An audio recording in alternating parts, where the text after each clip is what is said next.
El olivar es un cultivo muy importante en la cuenca mediterránea. Se cultiva en gran parte de España, especialmente en Andalucía, donde ocupa alrededor de 1,5 millones de hectáreas. La parte apreciada del cultivo son sus frutos, las aceitunas.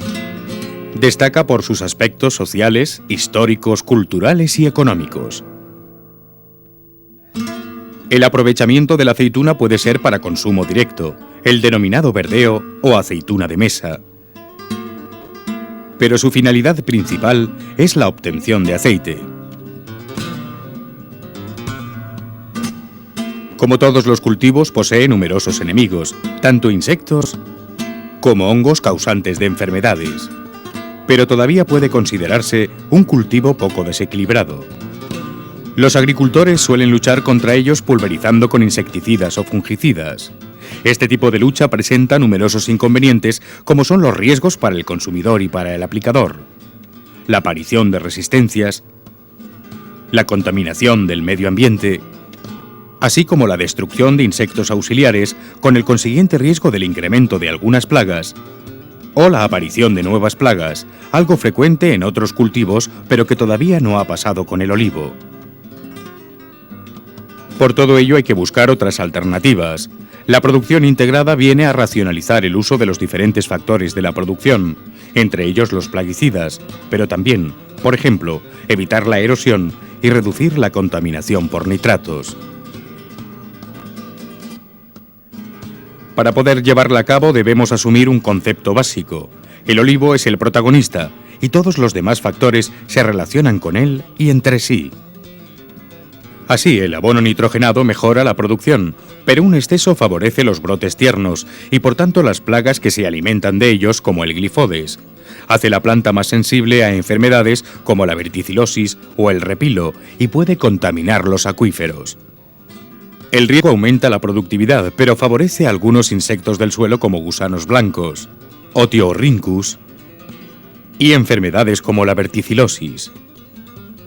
Las labores eliminan las malas hierbas, pero favorecen la erosión, sobre todo en suelos con pendiente.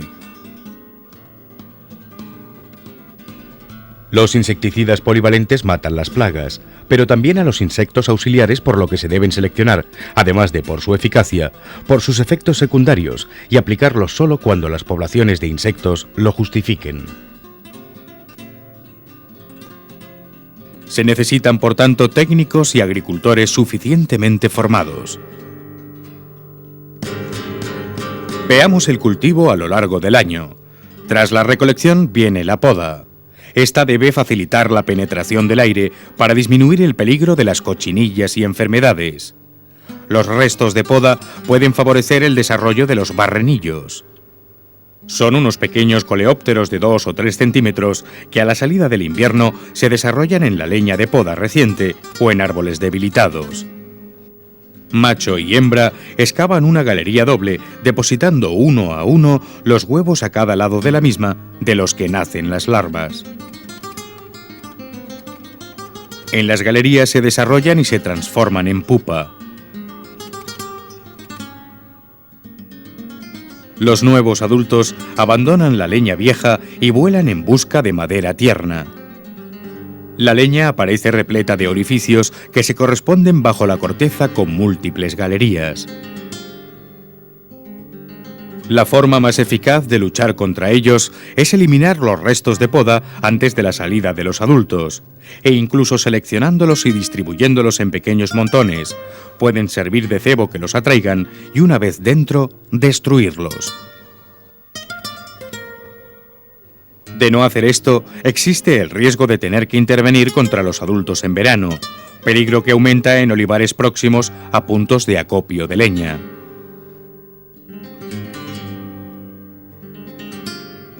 Con la aparición de los botones florales empieza el praes a poner los huevos. Esta plaga, segunda en importancia después de la mosca, tiene 3 generaciones. La primera o antófaga afecta a la flor. La oruga vive a sus expensas.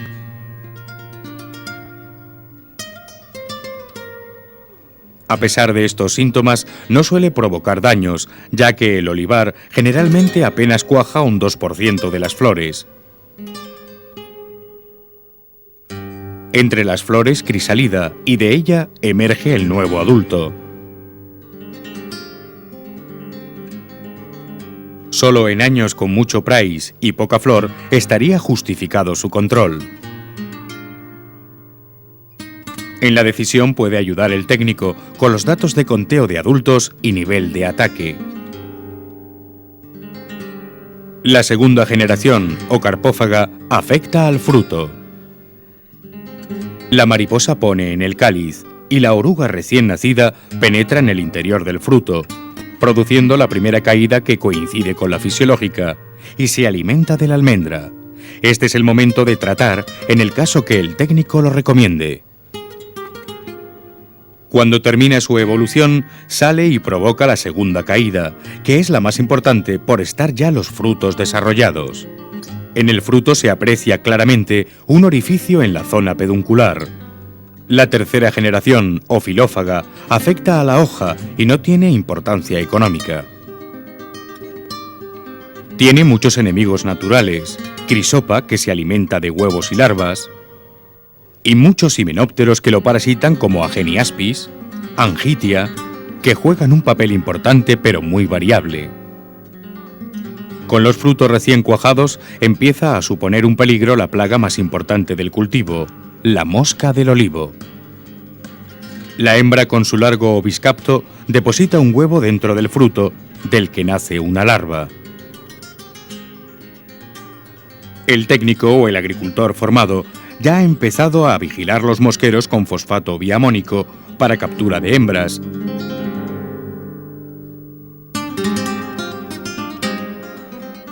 Y las placas amarillas con feromonas para captura de machos con los que se puede seguir el vuelo de los adultos. Empieza a recoger aceitunas para observar las picadas y la presencia de huevos o larvas vivas.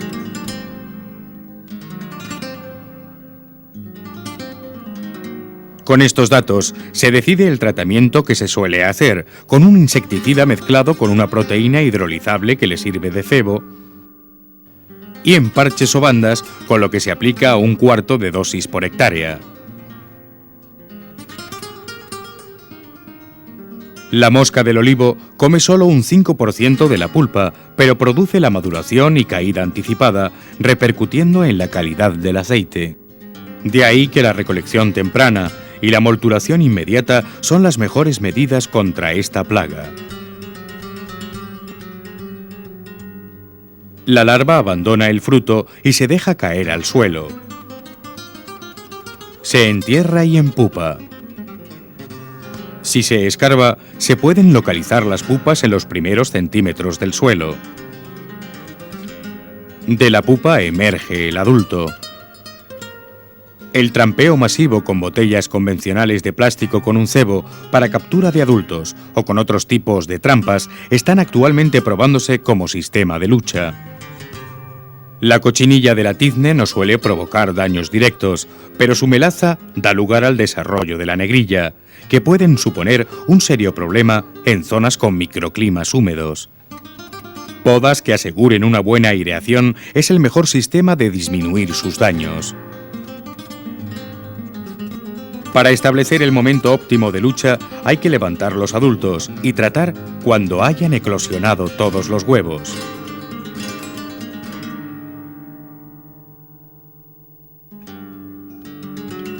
Hay que mojar muy bien el árbol, por lo que la maquinaria debe ser la adecuada, estar debidamente revisada y tratar con poco viento y sin calor. Suele estar muy parasitada, escutellista, Metaficus. Y el calor del verano suele reducir mucho la población. Otros cochinillas como Parlatoria, Serpeta, Piojo blanco o Piojo rojo de California tienen menos importancia, pero hay que cuidar que no se desequilibren. El olivo tiene otras plagas, pero su importancia es más local o secundaria. El glifodes afecta a los brotes, principalmente en primavera y otoño, por lo que es un problema en viveros y árboles jóvenes. El otiorrinco se alimenta de las hojas y produce un festoneado característico. Afecta principalmente a varetas y chupones, pero puede atacar a la copa.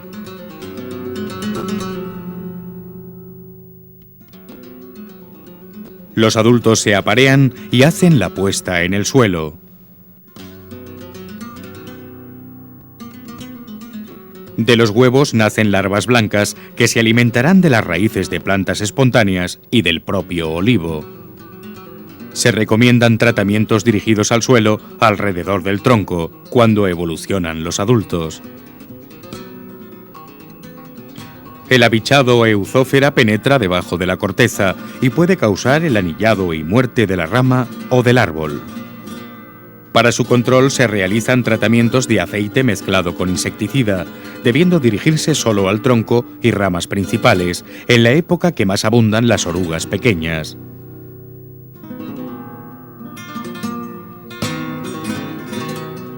Cuando la oruga termina el ciclo, crisalida y de ella sale la mariposa. Hay que evitar las heridas, que sirven de atracción a la puesta. Debajo de la corteza resquebrajada es frecuente encontrar orugas. Los eriófidos o acariosis del olivo afectan a las hojas y pueden deformar los frutos, por lo que pueden ser un problema en viveros, árboles en formación y aceituna de verdeo. Son unos ácaros alargados y microscópicos que viven en colonias. Las larvas de los gusanos blancos están causando un serio problema en olivares implantados sobre suelos arenosos con riego por goteo.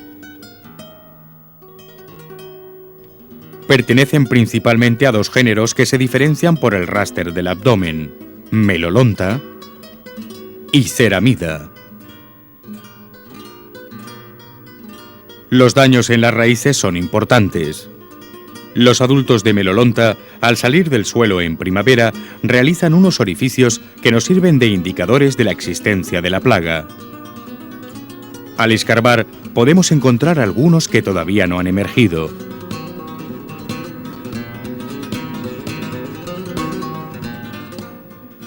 Existen otras plagas como algodoncillo, que pueden provocar el aborto de las flores y cuya ninfa vemos, recubierta de secreciones blancas, a la que debe su nombre.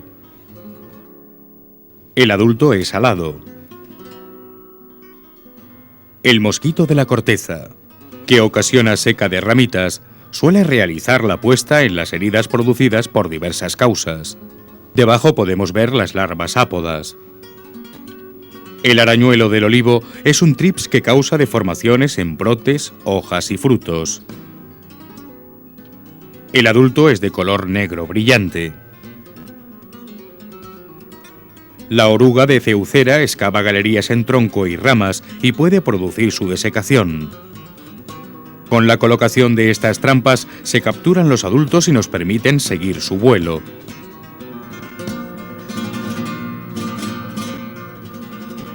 Las cigarras, al realizar la puesta, pueden producir la seca de ramitas.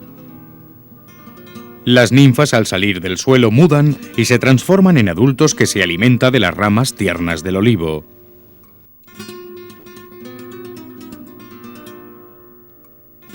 Los huevos son amarillos y alargados. Finalmente, la presencia de topillos se hace patente porque excavan toperas entre la plantación. Pero afortunadamente, los enemigos descritos poseen poca importancia.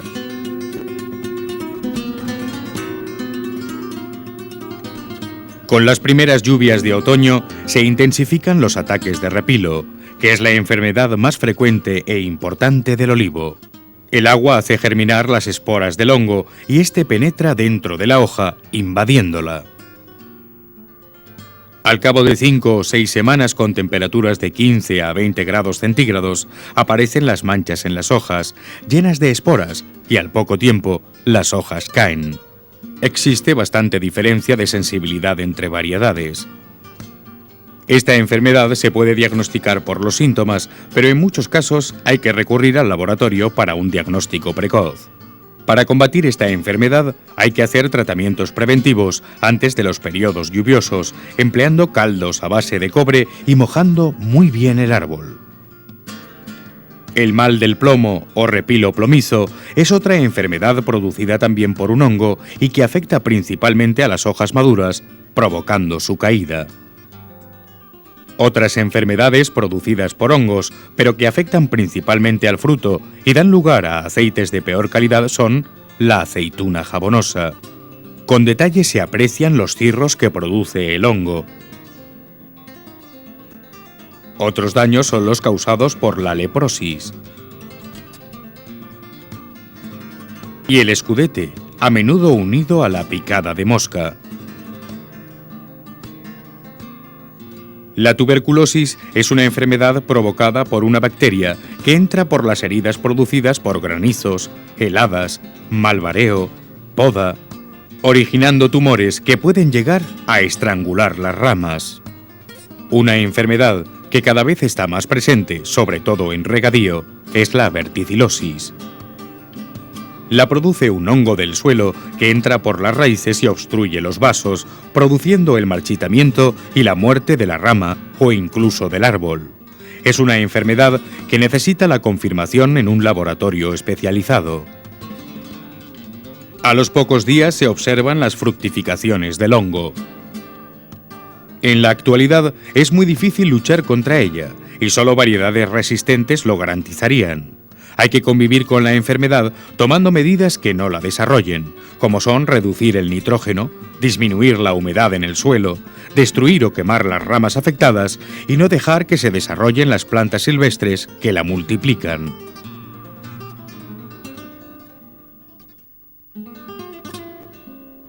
Pero la producción integrada no se limita al control fitosanitario. Es un sistema de manejo del olivar que optimiza todos los factores del cultivo y reduce los posibles efectos adversos de la práctica agrícola. Se debe racionalizar el abonado y mantener el nivel de materia orgánica en el suelo. Especialmente se reducirá el uso de nitrógeno para evitar la contaminación de los acuíferos.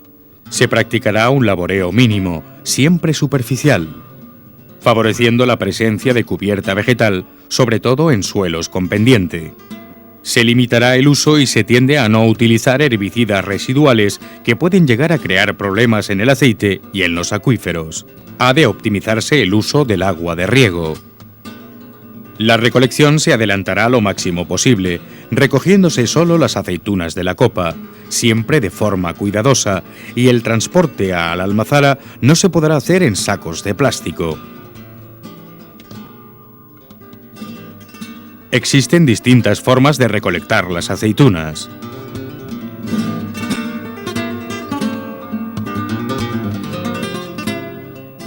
Se busca obtener un producto de la máxima calidad, por lo que la práctica en el molino debe continuar la labor ya realizada en el campo, ajustándose a un protocolo muy exigente. En la almazara, las aceitunas, siguiendo un proceso totalmente mecanizado y automático, son transportadas a los molinos. Después de molida y prensada, lo que resta es un atractivo y denso líquido de color amarillo, el aceite. Almacenado en tanques de acero inoxidable, espera el momento de ser envasado. Para realizar la producción integrada, los agricultores se asocian en agrupaciones denominadas APIs, habitualmente a través de las cooperativas. Cuentan con un técnico que les ayudará a llevar el cultivo. Se debe cumplir todo lo indicado en el Reglamento de Producción Integrada. Así, todas las operaciones realizadas deben recogerse en el cuaderno de explotación, debidamente controlado por la Administración, sea en forma de papel o mediante un programa informático como el Triana Olivo. Periódicamente, las prácticas de campo y este cuaderno serán comprobados por una empresa de control y certificación autorizada. También se analiza la calidad del aceite.